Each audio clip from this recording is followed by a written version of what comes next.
Forget your destination. Safia Travels, Bata, Riyadh.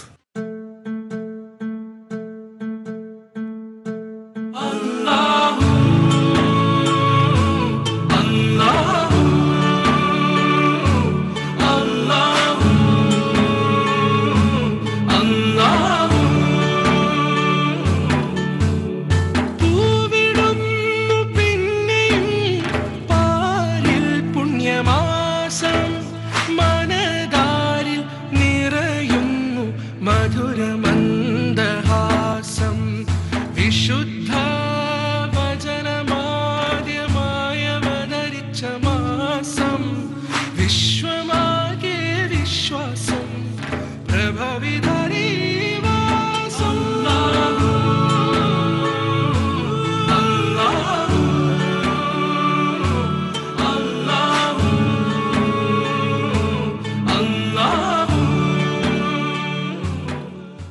Shifa al Jazeera medical group അവതരിപ്പിക്കുന്ന പുണ്യമാസം റമദാൻ പ്രത്യേക പരിപാടിയിലേക്ക് ഏവർക്കും ഹൃദ്യമായ സ്വാഗതം.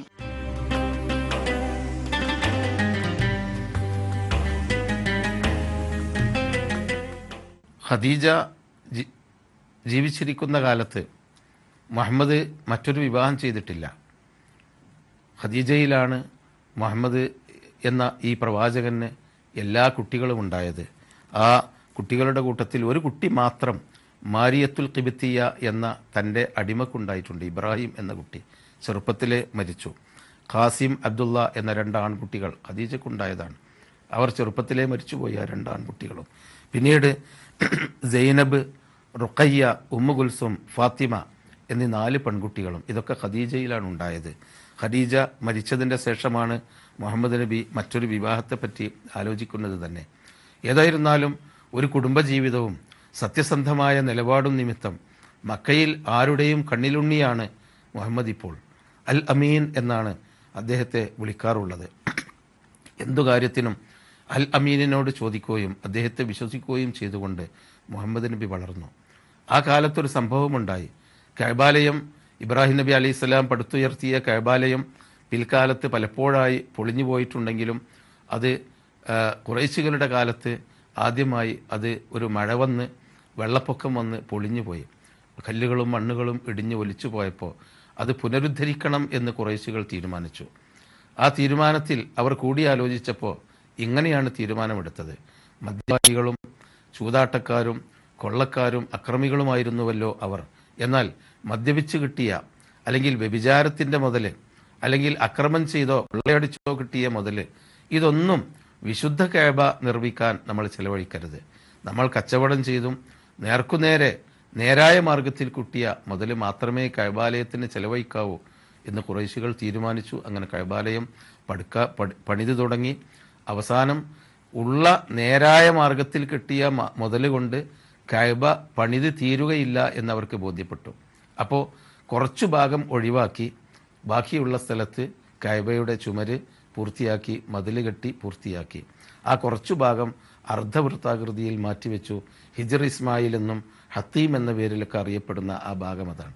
അവിടെ ഒരു അരമതിൽ വെച്ചു ബാക്കിയുള്ളത് പണി പൂർത്തിയായി സന്തോഷത്തോടു കൂടി ഇരിക്കുമ്പോൾ ഇനി വേണ്ടത് ഹജറുൽ അസ്വദി എന്ന പുണ്യശില കഅബാലയത്തിൻ്റെ ഒരു മൂലയിൽ സ്ഥാപിക്കണം. അത് നേരത്തെ ഉണ്ടായിരുന്ന സ്ഥലത്ത് സ്ഥാപിക്കണം.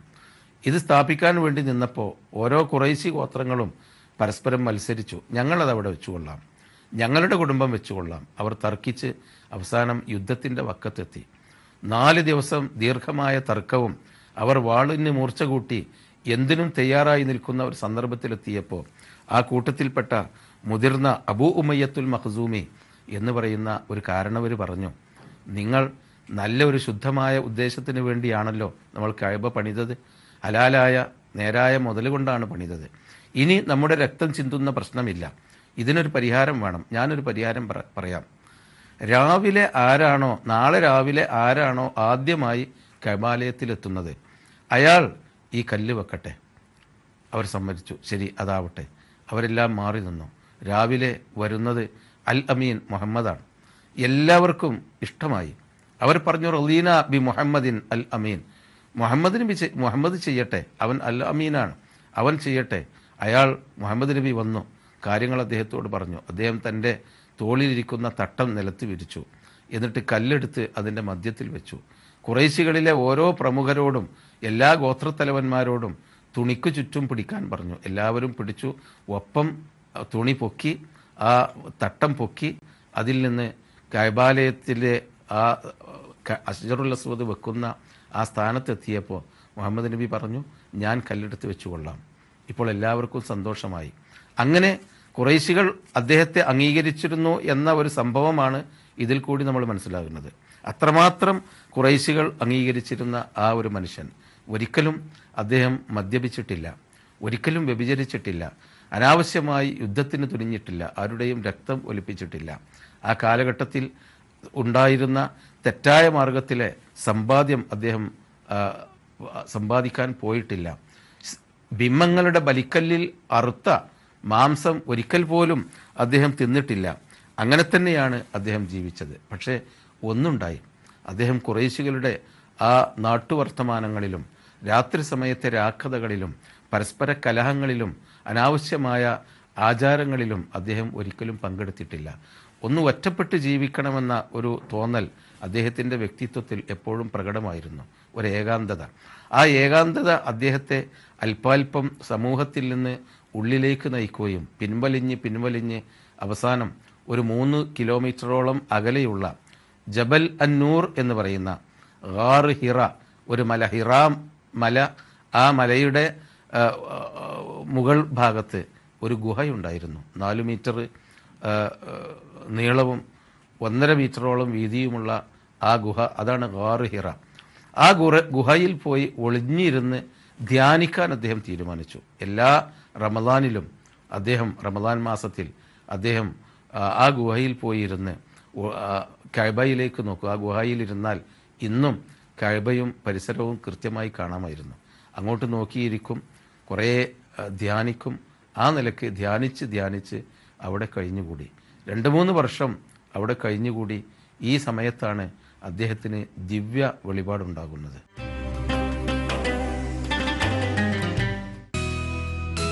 I can't be with my daughter always. Neither can I guide her now. I like this juice. Thank you. Oh, tell everyone how amazing she is. Yes, but I can give her all the comforts she would want in a new life. That's why I gifted her a complete range of Click-On. All she has to do is just a click. Introducing a complete range of quality electronics and home appliances. Click-On. Make it yours. Worldwide tour packages. All airline ticketing. Forget your destination. Safia Travels. Batha, Riyadh. ആതുര സേവന രംഗത്തെ നന്മയുടെ കയ്യൊപ്പ് ജനങ്ങൾ സാക്ഷ്യപ്പെടുത്തിയ വിശ്വാസം. Sun cities poly clinic, Batha, Riyadh. അത്യാധുനിക സംവിധാനങ്ങളോടെ നവീകരിച്ച ഫാമിലി ക്ലിനിക്കും ദന്തരോഗ വിഭാഗവും. എല്ലാ ഡിപ്പാർട്ട്മെന്റുകളിലും പരിചയസമ്പന്നരായ മലയാളി ഡോക്ടർമാരുടെ സേവനം. ഇക്കാമ, ബലദീയ മെഡിക്കലുകൾക്ക് ഓൺലൈൻ സംവിധാനം. മിതമായ നിരക്കിൽ മികച്ച സേവനം. Sun cities poly clinic, Batha, Riyadh.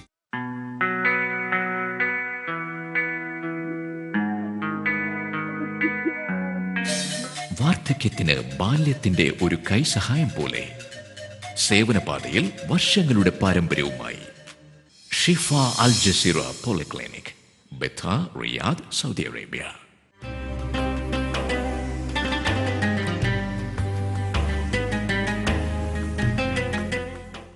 ഇനി പ്രേക്ഷകരോടുള്ള ചോദ്യമാണ്. ശരിയുത്തരം അയക്കുന്നവരിൽ നിന്ന് തെരഞ്ഞെടുക്കുന്ന 3 പേർക്ക് സിന്ദുബാദ് ടൂർ ആൻഡ് ട്രാവൽസ് കുടുംബത്തോടൊപ്പം ആലപ്പുഴയിൽ ഒരുക്കുന്ന ഉല്ലാസയാത്രയാണ് സമ്മാനമായി ലഭിക്കുന്നത്. ഇന്നത്തെ ചോദ്യം: ഖുർആനിൽ കൂടുതൽ പ്രാവശ്യം പരാമർശിക്കപ്പെട്ട പ്രവാചകൻ ആരാണ്? നിങ്ങളുടെ ഉത്തരങ്ങൾ punymasam@gmail.com എന്ന വിലാസത്തിൽ ഇന്ന് തന്നെ ഇമെയിൽ ചെയ്യുക.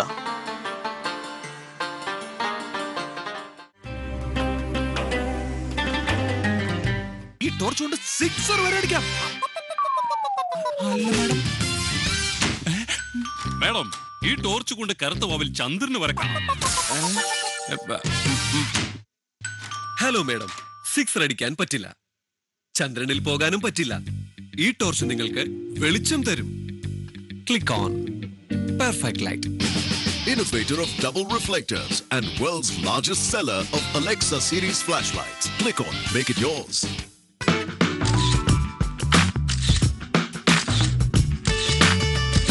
Anna Digital, Bata, Riyadh.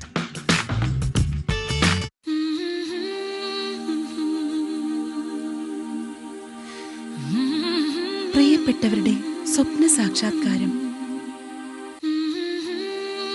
സ്വപ്നങ്ങൾ യാഥാർത്ഥ്യമാകാൻ Shifa al Jazeera polyclinic, Batha, Riyadh, Saudi Arabia.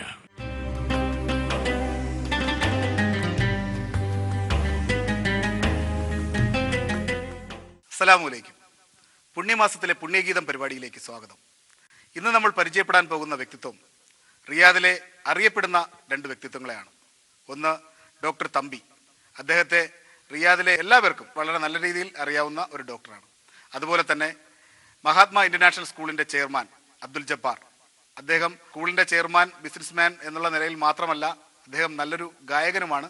അദ്ദേഹം ഇന്ന് നമുക്ക് വേണ്ടി ഇവിടെ ഗാനങ്ങൾ ആലപിക്കുന്നുണ്ട്.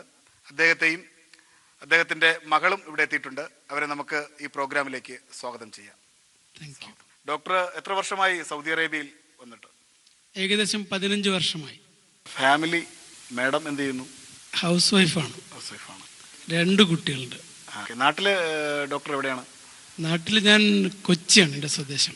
ജബ്ബാർക്ക് എത്ര വർഷമായി സൗദി അറേബ്യയിൽ? ഇപ്പോൾ 22 വർഷമായി. 22 വർഷമായിട്ട് ബിസിനസ് ആണോ അതോ ഈ സ്കൂളിന്റെ പ്രോജക്റ്റ് എപ്പോഴാണ്? പല മേഖലകളും കഴിഞ്ഞ് നമ്മൾ ഒറ്റയ്ക്ക് ബിസിനസ്സുകാരനായതിനു ശേഷം പിന്നെ അവസാനം സ്കൂൾ തുടങ്ങി. സ്കൂൾ ഇപ്പം 3 വർഷമായി തുടങ്ങിയിട്ട്. സ്കൂൾ തുടങ്ങിയിട്ട്. വൈഫ് എന്ത് ചെയ്യുന്നു? വൈഫ് അഡ്വക്കേറ്റാണ്. കുട്ടികൾ എത്ര പേരാണ്? 3 മക്കൾ. ഇനി നമുക്ക് ജബ്ബാർക്കായുടെ ഒരു അതിമനോഹര ഗാനം ആസ്വദിക്കാം.